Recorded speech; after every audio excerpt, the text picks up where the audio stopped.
మన దగ్గర ప్లాట్ కొన్న వాళ్ళందరూ మన కాటేజెస్ లో సొకటొమ్ముగా బస్ చేయవచ్చు. తెలుసు కదా, మన దగ్గర మద్యపానం ధూమపానం నిషేధం. డబుల్ బెనిఫిట్ ఆఫర్ తో సిర్లసీమ 2. Welcome to RTV. నేను మీ గయాజ్ని. కావలి తెలుగుదేశం పార్టీ అభ్యర్థి కావ్య కృష్ణారెడ్డి ఈరోజు ప్రచారానికి శ్రీకారం చుట్టారు. ప్రస్తుతం ఆయన మనతో ఉన్నారు, ఆయనతో మాట్లాడదాం. సార్ చెప్పండి, అసలు ఏ ఏ ఎజెండాతో ప్రజల్లోకి వెళ్తారు? నమస్కారాలండి. నేను కావలి నుంచి తెలుగుదేశం అభ్యర్థిగా పోటీ చేస్తున్నాను.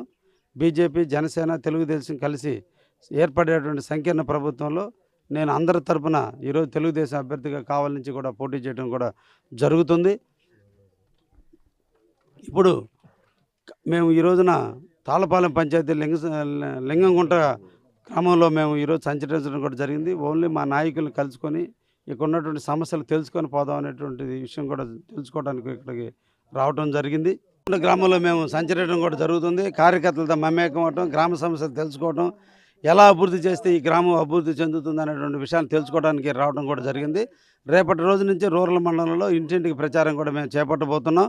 అదేవిధంగా నేను కూడా మా కుటుంబ సభ్యులు ఇంటింటికి ప్రచారం చేస్తారు. నేనైతే రోడ్ షోల ద్వారా ప్రజలతో మమేకం అవుతూ సమస్యల మీద చర్చించుకుంటూ ముందుకు పోవడానికి కూడా ఒక ప్లానింగ్ వేసుకోవడం కూడా జరిగింది. ముఖ్యంగా మా రూరల్ ప్రాంతంలో పూర్తిగా వ్యవసాయ రంగం తప్ప ఎటువంటి దానికి నోచుకోలేని ప్రాంతం. ఇక్కడ వర్షాలు కురిస్తే తప్ప పంటలు పండినటువంటి ఈ ప్రాంతంలో మేము మా ప్రజలందరూ కూడా నివసిస్తున్నారు. ఇక్కడ వ్యవసాయ పరంగా ఉన్నటువంటి రంగాలకు సంబంధించిన సోమశాల కాలువ నీళ్లు కావలి దాకా తీసుకొచ్చి తాళపాలెం చెరువులు నింపి అన్నగారిపాలెం చెరువు వరకు తీసుకురావాల్సిన అవసరం ఉంది. అదేవిధంగా వర్షాలు కురిసినప్పుడు విపరీతంగా వర్షాలు పడితే ఈ డ్రైనేజ్ వ్యవస్థ పూర్తిగా నిర్వీర్యమైపోయింది. కాబట్టి సముద్రంలోకి జలాలు పోవడానికి చాలా ఇబ్బందులు ఎదుర్కొంటున్న పరిస్థితి ఉంది. పొలాలన్నీ కూడా నీళ్లతో నిండిపోయి ఎక్కువ కాలం పొలాలు మునిగిపోయే పరిస్థితి ఉంది. ఆ మునగవనంతా కూడా తీసుకొచ్చి డ్రైనేజ్ వ్యవస్థ నుంచి సముద్రంలోకి నీళ్లు తీసుకుపోవాల్సినటువంటి అవసరం ఎంతైనా ఉందని కూడా విషయాన్ని తెలియజేస్తున్నాను.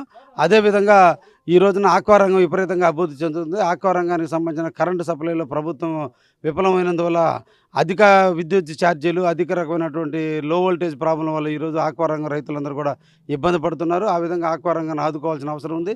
ముఖ్యంగా విద్యుత్ ఖర్చులు ఎక్కువైపోయి రైతులు బాగా నష్టపోతున్నారు. వాటిని కూడా విద్యుత్ ఛార్జీల రేట్లు కూడా తగ్గించమని రేపటి మా గవర్నమెంట్ ఏర్పడినప్పుడు ముఖ్యమంత్రి దృష్టికి తీసుకుపోతారని కూడా ఈ విషయాన్ని ప్రజలకు తెలియజేస్తూ ప్రజలతో మమేకమవుతూ ఓట్లు అడుగుతూ పోతున్నాం. కృష్ణారెడ్డి గారు, ఒకటి ఇప్పుడు ఒక పక్క వైఎస్ఆర్సీపీ నాయకులు సంక్షేమ పథకాలు ఇస్తూ జనాలకి వెళ్తున్నారు. మీరు ఎలాంటి హామీలతో మీరు వెళ్తారు? సంక్షేమ పథకాలు ఏ ఒక్కరిది ఈ ఇష్యూ కాదండి. జరిగేటువంటి సంక్షేమ పథకాలు పెన్షన్లు కావచ్చు, అమ్మఒడి కావచ్చు, ఫీజు రియంబర్స్మెంట్ కావచ్చు, లేదంటే ఆరోగ్యశ్రీ కావచ్చు, ఏ ప్రభుత్వం వచ్చినా అమలు చేసే పథకాలు అవేమి ఒక్క జగన్మోహన్ రెడ్డి సొత్తేం కాదు. ఇవి గతం ఎన్టీ రామారావు స్థాయి నుంచి కూడా ఈ రోజు వరకు కూడా పెన్షన్ పథకం అనేది ఉంది. అప్పుడు 25 రూపాయలతో స్టార్ట్ అయింది. 75 రూపాయలు, 250, 500, 500 నుంచి 1000 రూపాయలు చంద్రబాబు నాయుడు గారు చేశారు. మళ్ళీ 1000 రూపాయల నుంచి 2000 రూపాయలు కూడా చంద్రబాబు నాయుడు గారు చేయడం కూడా జరిగింది. దాన్ని ఈరోజు ఆయన 250 రూపాయలకు పెంచుకొని ఈరోజు 3000 రూపాయలకు తీసుకుపోయారు. రేపటి మా ప్రభుత్వం వచ్చినప్పుడు 3000, 4000 అవుతుంది కూడా జరగబోతుంది. అంటే ఈ పెన్షన్ అనేది ఏ ఒక్క పెట్టిన ఆయన వ్యక్తి కాదు. అదేవిధంగా ఫీజు రియంబర్స్మెంట్ కూడా ఎప్పటి నుంచో దాదాపు 15 సంవత్సరాల నుంచి ఫీజు రియంబర్స్మెంట్ నడుస్తుంది. దానికి పేరు మార్చి ఈ రోజున ఫీజు రియంబర్స్కి అమ్మఒడి అనేటువంటి విద్యా దీవెనని ఆయన ఏదో దీవించినట్టు, ఆయన ఏదో చేసినట్టు చెప్పుకుంటున్నారు తప్ప ఈ పథకాలన్నీ పాత పథకాలకి పెయింట్ వేసినట్టు పేర్లు మార్చుకొని చేసుకున్నాడే తప్ప ఏ ఒక్క పథకం కూడా ఈరోజు ఆయన సృష్టించినట్టు పథకం లేదు. ఇంకా ఆ పథకాల్లో కోతలు పెట్టి ఆ పథకాల్లో పేద విద్యార్థులు చదువుకునేదానికి కావాల్సినటువంటి దాన్ని ఇవ్వకుండా ఈరోజు చాలా రకాలుగా ఇబ్బందులు పెడుతున్నారు. ఒక బిడ్డకు మాత్రం అమ్మ ఒడి ఇచ్చి ఇంకో బిడ్డకు కావాలంటే ఇంట్లో ఒకరిని చదువుకోమని ప్రభుత్వం చెబుతుంది. కానీ మా ప్రభుత్వం అనేది ఇంట్లో ఎంతమంది చదువుకుంటున్నారో అంతమందికి ప్రతి సంవత్సరం కూడా 15,000 రూపాయలు ఇచ్చే పథకాన్ని కూడా శ్రీ నారా చంద్రబాబు నాయుడు గారు ప్రవేశపెట్టబోతున్నాడు. అదేవిధంగా సంక్షేమ పథకాలు ఈరోజు ఆడవాళ్ళందరూ కూడా గ్యాస్ కనెక్షన్లు అంటూ ఇచ్చిందంటే చంద్రబాబు నాయుడు గారు ముఖ్యమంత్రిగా ఉన్నప్పుడు ఇచ్చిన గ్యాస్ కనెక్షన్లే. కానీ ఈరోజు గ్యాస్ రేటు విపరీతంగా పెరిగిపోయినందువల్ల అందరూ కూడా మళ్ళీ గ్యాస్ బండలు పక్కన పెట్టి మళ్ళీ కట్టెలతోనే వండుకుంటున్నారు. ఆ విషయాన్ని గుర్తించబట్టే మళ్ళీ మా నాయకుడు ఈ రోజున ముఖ్యమంత్రి అయిన వెంటనే 3 సిలిండర్ల సంవత్సరానికి ఫ్రీగా ఇచ్చే కార్యక్రమాన్ని కూడా స్వీకారం చుట్టడం జరిగిందనే విషయాన్ని కూడా మేము అందరికీ తెలియజేస్తున్నాం. అవన్నీ పాత పథకాలు మళ్ళీ ఆ పథకాలకు అదనంగా తోడుగా కొత్త పథకాలుగా ఈరోజు మేము తీయబోతున్నాం. అదేవిధంగా మహిళలు దూర ప్రాంతాలకు ప్రయాణిస్తుంటే వాళ్ళందరూ కూడా ఫ్రీగా బస్సుల్లో తీసుకుపోయే విధంగా కూడా ఈరోజు బస్సుని ఫ్రీ పాస్ పథకాన్ని కూడా ఈరోజు బాబు గారు ప్రవేశపెట్టడం జరిగింది. ఇక్కడ ఉన్నటువంటి రైతులందరూ కూడా ఈరోజు వర్షాలు లేక పంటలు పండక లేదా పంటలు పండితే గిట్టుబాటు ధర లేక ఫెర్టిలైజర్ రేటు పెరిగిపోయి, పెస్టిసైడ్ రేటు పెరిగిపోయి, ట్రాక్టర్ బాడుగు రేట్లు పెరిగిపోయి, డీజిల్ రేట్లు పెరిగిపోయి రైతులు ఈరోజు పండించిన పంట గిట్టుబాటు ధరలే లేక ఇబ్బందులు పడుతున్నారు. వారిని కాపాడే కొందుకు కూడా ఈరోజు సంవత్సరానికి 20,000 రూపాయల పథకాన్ని కూడా రైతులకు ప్రతి సంవత్సరం 20,000 రూపాయలు ఇచ్చే విధంగా పథకాన్ని కూడా రూపొందించడం జరిగింది.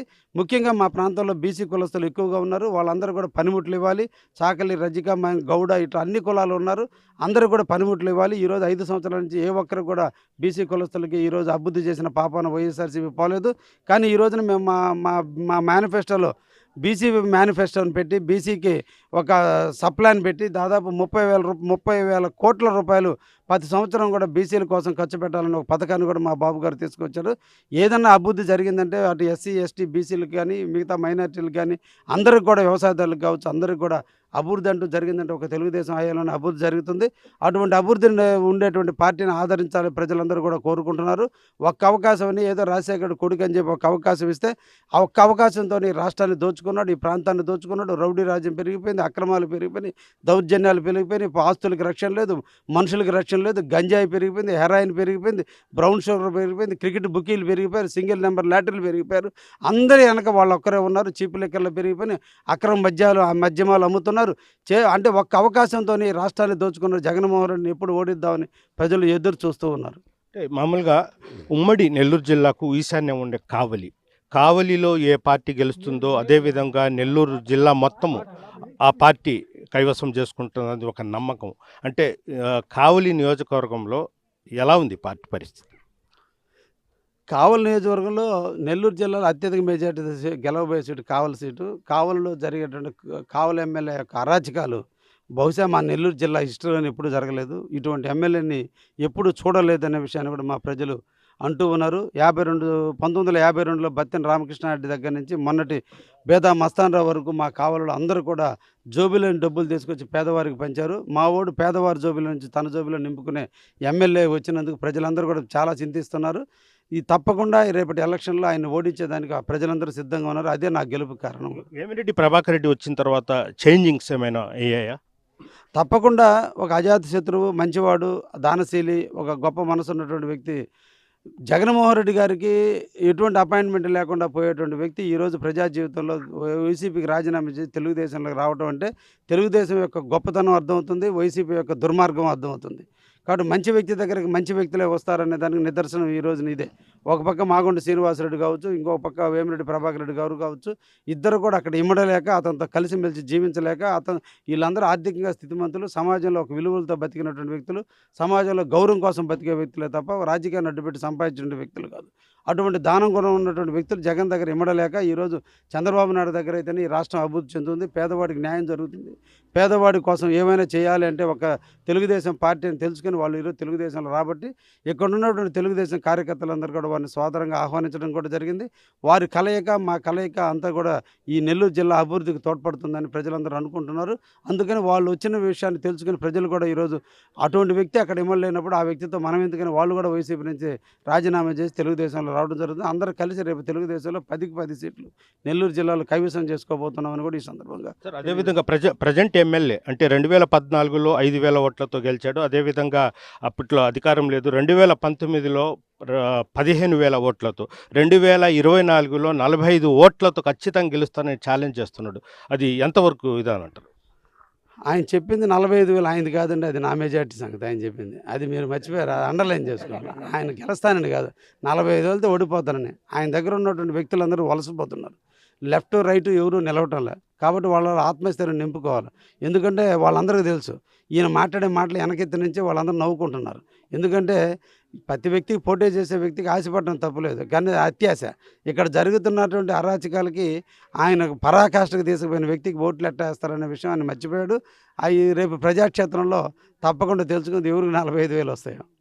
ఇది పరిస్థితి. అంటే వైఎస్ఆర్సీ ప్రభుత్వంలో కావలి పరిస్థితి ఎలా ఉండేది కూడా ప్రజలు గమనించారు. ఖచ్చితంగా 2024లో మళ్ళీ చంద్రబాబు నాయుడుని సీఎం చేస్తారు. అదేవిధంగా కావలి నుంచి తాను ఎమ్మెల్యేగా ఖచ్చితంగా 45,000 ఓట్లతో తాను గెలుస్తానని ఆయన ఛాలెంజ్ చేస్తున్నారు. వీడియో దీని ప్రదీప్తో గయాస్ RTV కావలి నుంచి. మరిన్ని వీడియోస్ కోసం ఛానల్ ని సబ్స్క్రైబ్ చేయండి, లేటెస్ట్ అప్డేట్స్ కోసం వాట్సాప్ ఛానల్ ని ఫాలో చేయండి అండ్ లింక్ డిస్క్రిప్షన్ లో ఉంది.